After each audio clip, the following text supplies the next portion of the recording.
ambiente digital em que vivemos exige proteções especiais ao cidadão. A circulação quase livre de dados e informações sobre cada um de nós na internet tem permitido empresas e governos, além do crime organizado, a terem um amplo controle sobre a sociedade. O panorama é preocupante, mas não chega a ser apocalíptico. Já existe uma legislação que, mesmo de maneira precária, protege o cidadão, como nos explica Laura Schertel, doutora em Direito Privado. A Lei de Proteção de Dados, amplamente debatida no Congresso Nacional, tem mesmo força para cumprir o que se propõe? Isso é o que vamos saber nesta nossa conversa. Doutora, como é que fica essa questão da... A lei está em vigor, né? Mas ela ainda está em um certo processo legislativo para que ela tenha o cumprimento pleno. Como é que está essa situação hoje? Então, Maurício, bom, em primeiro lugar, obrigada pelo convite. A Lei 13.709, ela foi aprovada e sancionada pelo presidente Michel Temer no dia 14 de agosto, tá certo? Houve, nesse momento, um veto a uma parte da lei relacionada à Autoridade de Proteção de Dados. No final do governo, agora no final do ano, o presidente editou uma medida provisória criando essa autoridade, correto? Então, o que acontece a gente tem uma vacatio legis de 2 anos, e então a lei ela vai entrar em vigor apenas em agosto de 2020, tá certo? Então a lei foi aprovada e no que se refere à medida provisória, como ela precisa ser confirmada ainda pelo Congresso Nacional, várias emendas foram feitas agora no começo de fevereiro. E o Congresso tem até junho para confirmar a MP e especialmente no que se refere à criação dessa autoridade. Então, esse é o, digamos, o cenário que a gente tem. Nós temos, então, o ponto positivo é que nós temos a primeira Lei Geral de Proteção de Dados do Brasil, foi aprovada no ano passado. Nós tivemos também a criação de uma agência, de uma autoridade que possa, de fato, fazer o enforcement dessa lei, que possa aplicar essa lei. Então, acho que 2 aspectos muito importantes nesse debate. Acho que vale lembrar que é um debate que a sociedade brasileira vinha fazendo já há 8 anos, então é um debate longo. E que isso certamente foi um ganho. O que a gente tem nesse momento é que agora, até junho, algumas mudanças foram, digamos, propostas na lei e também o modelo da autoridade, como é que essa autoridade vai ser constituída, isso é determinante. Então, acho que a gente já teve uma vitória importante, que foi a aprovação da lei, e agora a gente tem que acompanhar e torcer e, claro, acompanhar todo esse debate para garantir que a lei continue com uma consistência, digamos, importante na proteção de direitos e, especialmente, que a autoridade tenha poder para aplicar essa legislação. O caso mais assim emblemático do uso indevido desses dados que circulam na internet, o caso do Facebook chegou a ser processado pela divulgação indevida desses fatos, desses dados. Mas o fato mais marcante foi a influência do trabalho sobre esses dados na eleição presidencial dos Estados Unidos, né? Como é que fica a proteção do eleitor brasileiro diante dessa lei? Essa lei verdadeiramente protege o eleitor brasileiro diante do abuso, né? que eventualmente venha a ser cometido por algum partido ou candidato? Então, Maurício, a lei ela é bastante, eu diria, forte, ela traz uma proteção importante para o cidadão brasileiro, porque ela, em primeiro lugar, ela estabelece princípios que limitam esse tratamento de dados. Então, ela diz, olha, um tratamento de dados ele tem que sempre cumprir com aquela finalidade para a qual aquele dado foi coletado, ou seja, um dado coletado inicialmente numa rede social, ele deve ser utilizado para aquela finalidade e não ter a sua finalidade alterada. Então, tem vários princípios importantes da necessidade que somente os dados de fato necessários para aquela finalidade devem ser coletados, o princípio da transparência, ou seja, todos os dados que são coletados, o cidadão tem direito de saber e conhecer esses dados. Um outro aspecto muito importante da lei, isso acho que sempre vale a pena ressaltar, é que existe a necessidade, a partir da lei, de que qualquer tratamento de dado pessoal seja feito com é necessário que esse tratamento tenha uma base legal, ou seja, para que eu trate dado eu preciso ou do consentimento, ou do legítimo interesse, ou do contrato. Isso também traz limites para que dados tratados em um contexto não sejam, digamos, usados em contextos completamente incompatíveis. E esse, acho que foi o caso, né, dos Estados Unidos. A gente tem vários outros casos que a gente conhece de dados que são tratados em um contexto e que depois podem ser utilizados em um contexto que o cidadão não esperava, que o cidadão não tinha a menor expectativa que isso acontecesse. Então, em geral, danos muito grandes podem acontecer à personalidade, certo? Muitas vezes, um exemplo, né? Se dados da rede social forem eventualmente coletados para análise de crédito, para análise de saúde, né? E o cidadão for impedido de acessar determinados serviços, seria um exemplo, com base em dados coletados em um contexto completamente diferente, há essa sensação de violação, correto? Então, você tem esse problema como se fosse um desvio de finalidade. E o mesmo acontece, o que a gente percebeu nesse caso, é que você não tem só danos à personalidade, ou à liberdade, à igualdade, mas também um próprio dano à democracia, quando você tem esse fluxo de dados de uma forma incontrolada. É por isso que a legislação, essa Lei Geral de Proteção de Dados, foi uma aquisição muito importante da sociedade brasileira, acho que foi um marco, de fato, essa discussão. Eu diria até que não foi à toa que ela foi aprovada por unanimidade, tanto na Câmara quanto no Senado Federal, e que é por isso que é importante que a gente acompanhe agora essa discussão e que não haja nenhum desvirtuamento agora na discussão em relação às emendas. É fundamental que a espinha dorsal da lei, que o coração da lei, né, que o núcleo dela seja, sim, mantido, porque ela é uma lei forte, eu diria, para proteger o cidadão e para proteger o cidadão brasileiro. Há um aspecto nela também que é fundamental, que é a questão da venda dos dados, que era muito comum as empresas colherem esses dados e repassarem no sistema de venda mesmo, né?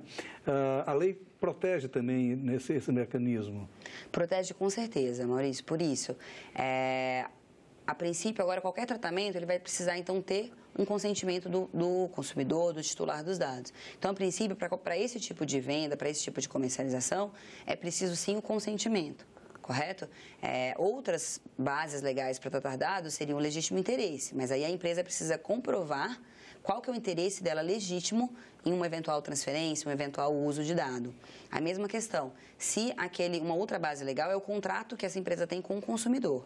Se esse contrato, para realização, para execução desse contrato, ela precisa transferir esse dado, também é possível. Mas a gente tem esses limites muito claros na legislação. Assim como também, me permite dizer, é o princípio da finalidade, como que eu já comentei. Então, se essa finalidade for alterada, o consumidor, o cidadão, precisa ser informado dessa alteração e precisa ser dada a oportunidade para que ele se oponha a esse tratamento se ele não concordar com essa mudança de finalidade.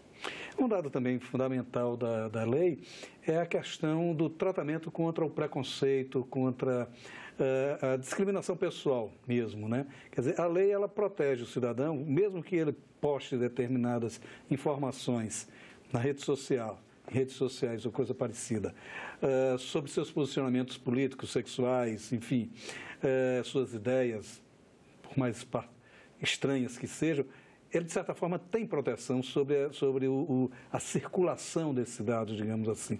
Como é que isso funciona? Com certeza, esse é um aspecto fundamental.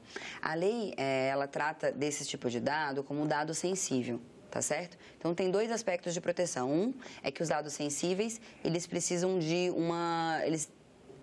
têm uma proteção especial na lei, portanto, precisam de um consentimento destacado do cidadão, caso uma empresa ou o próprio governo queira tratar esses dados.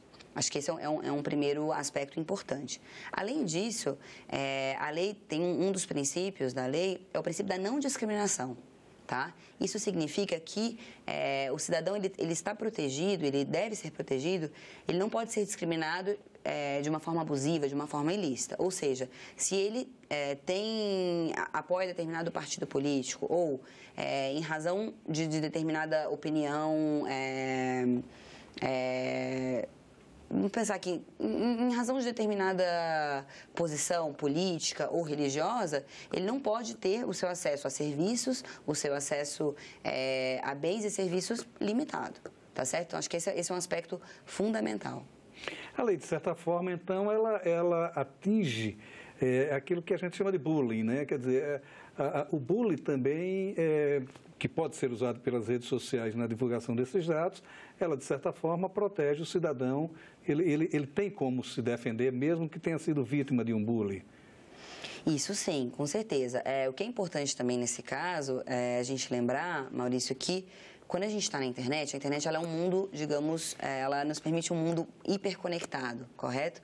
Então, se por um lado, ainda que a gente tenha essa legislação e a gente tem outras leis também, vale lembrar que a gente tem o Marco Civil da Internet, que já está em vigor, a gente tem inclusive o Código de Defesa do Consumidor, que também se aplica a essas situações, é sempre importante também lembrar que o cidadão precisa também ficar muito consciente de que dados ele expõe, qual é a forma que ele se expõe também na internet. Então, acho que se por um lado essa legislação ela protege, sim, e eu diria até todo o marco normativo que a gente tem no Brasil, por outro, é sempre importante lembrar, eu diria, os adolescentes, que hoje também utilizam muito as redes sociais, né?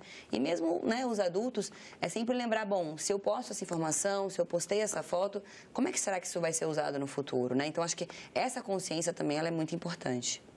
Quer dizer, aquela questão da prudência também, né? Quer dizer, essa abertura que se dá à internet, a circulação desses dados, ela também carece de prudência do próprio usuário para que ele não seja vítima. Quer dizer, a lei protege, mas também tem seus limites, né?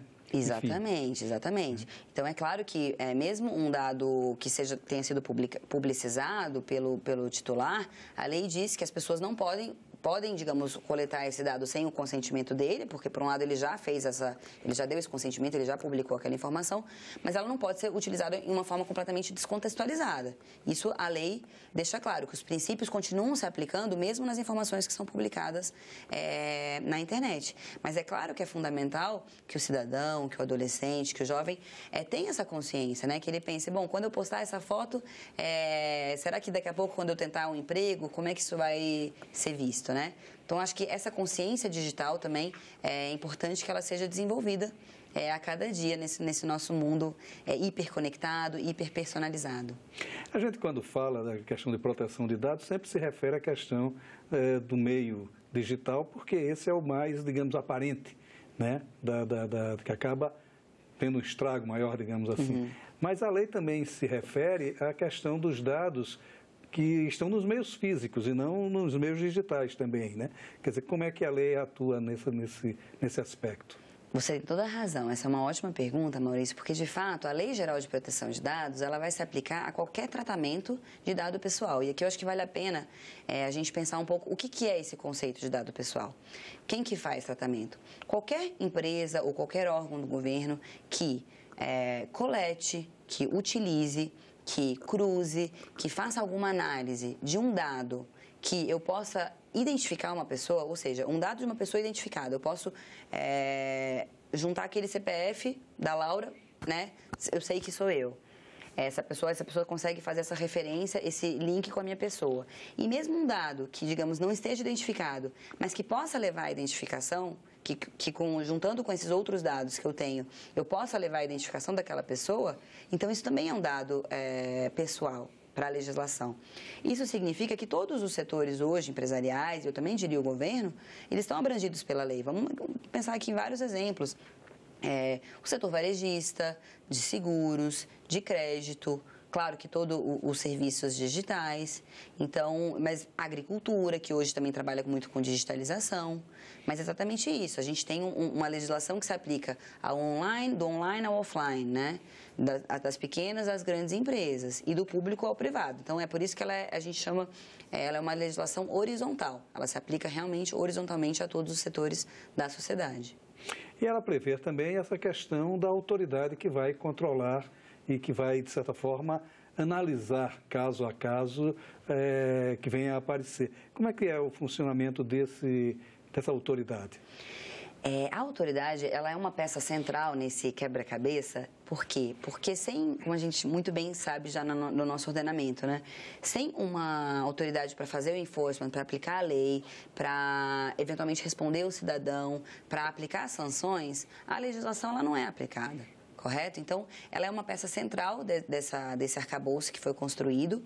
E o que a gente tem, eu acho que tem um aspecto importante, que, na verdade, essa lei brasileira ela não está, digamos, solta no mundo. A gente tem hoje, no mundo, cerca já de 120 leis de proteção de dados, ou seja, o Brasil, então, ele se juntou aí a um grupo de países, grande parte deles países desenvolvidos, com essa legislação. E também existem já cerca de 100 autoridades no mundo. Ou seja, não é uma jabuticaba nossa essa legislação, correto? Então, a gente vem se juntar a esse grupo de países, a grande parte desenvolvidos. E tem uma questão muito importante aqui, Maurício, que é a seguinte: se a gente consolidar aí, a partir das emendas, com a confirmação da medida provisória, um arcabouço normativo forte e uma autoridade independente, que essa é uma exigência de muitos países para que a gente possa ter um fluxo livre de dados pessoais, porque eu diria, vocês imaginam imagine os países europeus e outros países, eles querem ter certeza que quando eles mandam dados para cá ou quando recebem dados, né, quando mandam dados, digamos, de europeus para o Brasil, ou quando recebem dados de brasileiros também, eles querem ter certeza que os dados estão sendo protegidos aqui também, no nosso país. Então, um elemento essencial, digamos, desse arcabouço aí internacional é você ter uma proteção forte. Essa proteção forte envolve uma autoridade independente, tá? A exemplo de outras agências que a gente tem, a exemplo do CAD, do Conselho Administrativo de Defesa Econômica. Então, essa é uma peça fundamental que, se a gente conseguir consolidar essa independência na autoridade, há uma chance muito forte de conseguirmos fazer, digamos, tratados internacionais, conseguimos uma adequação com a legislação da União Europeia e, com isso, as nossas empresas conseguiriam, digamos, um benefício muito grande de conseguir livremente transferir dados com a Europa e, eventualmente, com outros países também. Então, é por isso que eu diria que a autoridade ela é uma peça central em vários sentidos. Para garantir a proteção efetiva da privacidade dos brasileiros e também para que a gente possa conseguir esse livre fluxo internacional e ter os benefícios econômicos que essa legislação também nos permite. A senhora falou sobre a existência dessas outras legislações em outros países mais desenvolvidos. Os Estados Unidos têm, a União Europeia tem uma, né? Como é que está o funcionamento dessas legislações nesses países?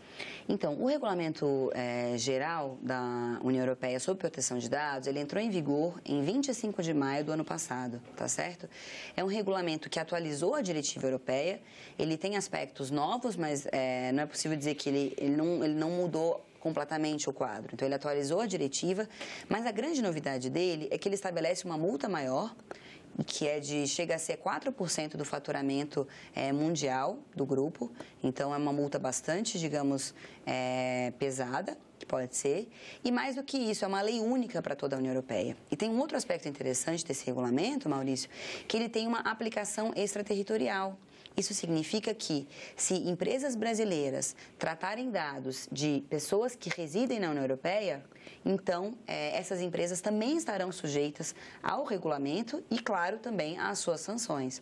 Além disso, um outro aspecto da aplicação extraterritorial é se as empresas brasileiras oferecerem, por exemplo, um site em alemão, um site em francês, eventualmente um site em inglês, que esteja direcionado para a União Europeia, fica claro que também esse site pode estar no âmbito de aplicação do regulamento. Então, esse é um outro aspecto do Regulamento Europeu de Proteção de Dados.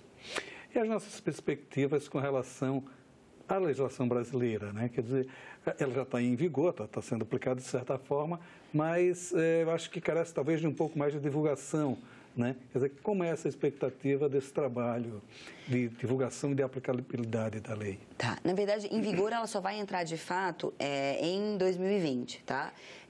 A vigência, o que a gente tem com a medida provisória é que a autoridade já está em vigor, porque em tese ela pode já ser criada pelo governo, tá certo? Então, o que eu acho que é importante, até que a gente tenha aí mais um ano, né? Um ano e meio até que a legislação entre em vigor, me parece que é fundamental a gente atuar em duas frentes, tá? Acho que a primeira é, de fato, que o governo possa instituir uma autoridade independente, possa instituir uma autoridade com força que dê a credibilidade, e que tenha credibilidade, né, para cuidar dos dados do cidadão brasileiro, para mostrar que o Brasil é um país que vai proteger a privacidade e que, portanto, as empresas podem, sim, ter esse livre fluxo de dados. Acho que esse é um aspecto fundamental.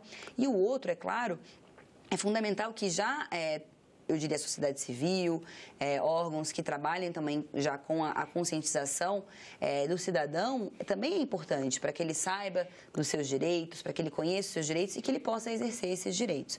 Além disso, Maurício, me parece um aspecto muito importante da lei é que os atores, eu diria, especialmente do setor privado, já possam ir fazer essa adaptação, né?